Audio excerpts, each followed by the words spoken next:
बचपन में हम सब ने कहानियां तो बहुत सुनी है ना? पर कभी ये सोचा है कि कोई कहानी इतनी अच्छी क्यों लगती है? उसके पीछे का राज क्या है? तो आज हम एक बहुत ही प्यारी गुजराती लोक कथा के जरिए कहानी सुनाने के इसी जादू को समझने वाले हैं। ये सिर्फ एक कहानी नहीं है, बल्कि ये इस बात का सबूत है कि कैसे हिम्मत और होशियारी बड़ी से बड़ी मुश्किल पर भी भारी पड़ सकती है। तो चलिए तैयार हो जाइए इस कहानी की परतों को खोलने के लिए। ये कहानी है एक छोटे से मेमने की, जिसके पास आप कह सकते हैं ताकत तो बिल्कुल नहीं थी, पर हाँ, हिम्मत और होशियारी वो कूट कूट कर भरी थे। तो देखते हैं कि कैसे यही दो चीजें उसे जंगल के सबसे बड़े खतरों से बचा लेती हैं।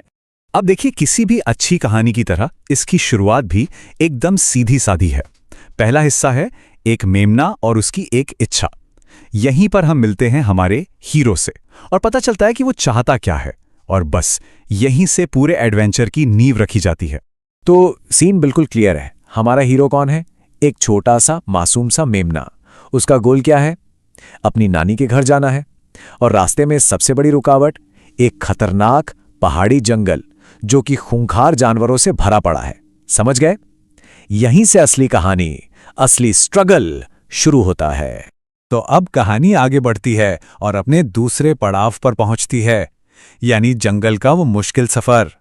मेमना अब निकल पड़ा है अपनी मंजिल की तरफ, और यहीं से शुरू होता है उसकी हिम्मत और दिमाग का असली टेस्ट।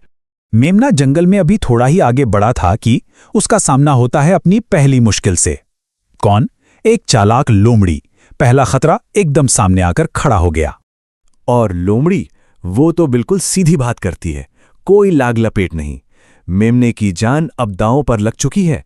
सवाल यह है कि अब वो बेचारा करेगा क्या? क्या वो डर जाएगा, हार मान लेगा?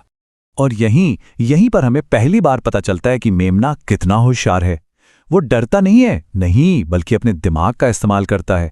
वो लोमड़ी के सामने एक ऐसा ऑफर रखता है जिससे वो मना ही नहीं कर सकती। एक और भेड़े और मजेदार खाने का वादा। कमाल की स्ट्रैटेजी है ना? अच्छा, तो मेमना लोमड़ी से तो किसी तरह बच निकला, पर जंगल के खतरे भला इतनी जल्दी कहाँ खत्म होते हैं? अब आसमान से एक नई मुसीबत आ टपकती है।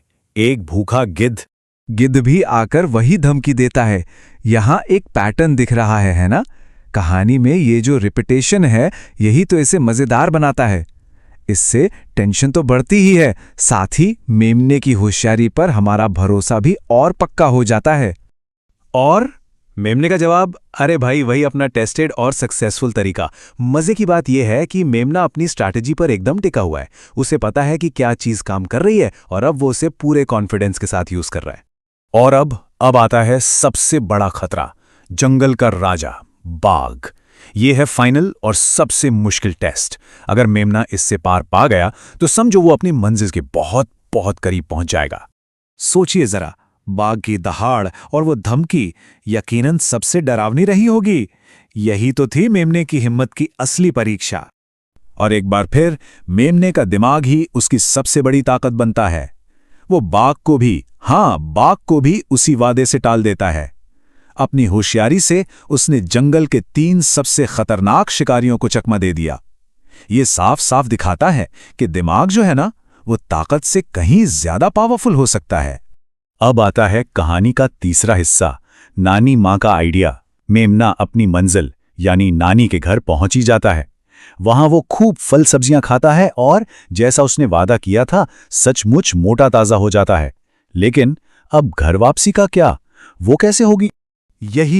यही तो कहानी का सबसे जरूरी मोड़ है, इसका टर्निंग पॉइंट। वापसी का रास्ता तो और भी खतरनाक है, क्योंकि अब तो शिकारी बाकायदा इंतजार कर रहे होंगे। तो सवाल यह है कि मेमना घर लौटेगा कैसे? और यहीं पर कहानी में होती है एक और इंटेलिजेंट कैरेक्टर की एंट्री, और वो है नानी माँ। नानी माँ का प्लान एकदम सिंपल पर उतना ही असरदार। वो लकड़ी और चमड़े से एक ढोलक बनाती हैं, मेमने को उसके अंदर बिठाती हैं और ढोलक को पहाड़ी से घर की तरफ लुढ़का देती हैं। मतलब ऐसा आइडिया जिसके बारे में कोई शिकारी तो क्या, कोई सोच भी नहीं सकता था। और अब आता है चौथा पार्ट, ढोलक की घर वापसी। अब देखने वाली बात यह है कि ये प्लान काम करता है या नहीं। ढोलक पहाड़ी से लुढ़कना शुरू हो गया है, और इसी के साथ शुरू होता है मेमने का रोमांच से भरा वापसी का सफर। रास्ते में क्या होता है? बाघ और गिद्ध ढोलक को रोकते हैं और पूछते हैं, अरे तुमने उस मेमने को देखा क्या? अंदर से मेमना आवाज बदलकर जवाब देता है। मेमना? कैसा मेमना? कहाँ का मेमना? चल ढोलक चल। और ढोलक आगे निकल जाता है ना मजेदार और एकदम क्लेवर तरीका। लेकिन कहानी अभी खत्म नहीं हुई है। वो जो चालाक लोमड़ी थी ना, उसे शक हो जाता है। वो मेमने की आवाज पहचान लेती है और ढोलक के पीछे दौड़ लगा देती है। अब शुरू होती है एक फाइनल रेस। और इसी के साथ हम पहुंचते हैं कहानी के बिल्कुल आखिरी हिस्से पर, यानी इसके क्लाइमैक्स पर, इसके सार पर। क्या मेमना बच पाएगा? क्या लोमड़ी उसे पकड़ लेगी? चलिए देखते हैं क्या होता है। ढोलक बहुत तेजी से लुढ़कता हुआ सीधा मेमने के घर पहुंचता है और झट से उसके घर वाले दरवाजा बंद कर देते हैं और लोमड़ी वो बस देखती की देखती रह जाती है। हिम्मत और होशियारी की आखिरकार जीत हो ही गई। तो इस पूरी कहानी से हमें सीखने को क्या मिलता है? इसके मेन टेकअवेज क्या हैं? पहली बात, डर लगे तो हिम्मत से काम लो। दूसरी, होशियारी ताकत से हमेशा बड़ी होती है। और तीसरी, वादा करो तो निभाओ, पर अपनी जान बचाने के लिए दिमाग का इस्तेमाल भी करो। ये कहानी असल में सोचने पर मजबूर करती है कि जब भी जिंदगी में कोई बड़ी चुनौती सामने आए तो सिर्फ ताकत लगाने के बजाय ऐसी कौन सी होशियारी या कौन सा अनोखा आइडिया हो सकता है जो हमें उस मुश्किल से बाहर निकाल दे। इस बारे में सोचने के लिए एक अच्छी बात है ना?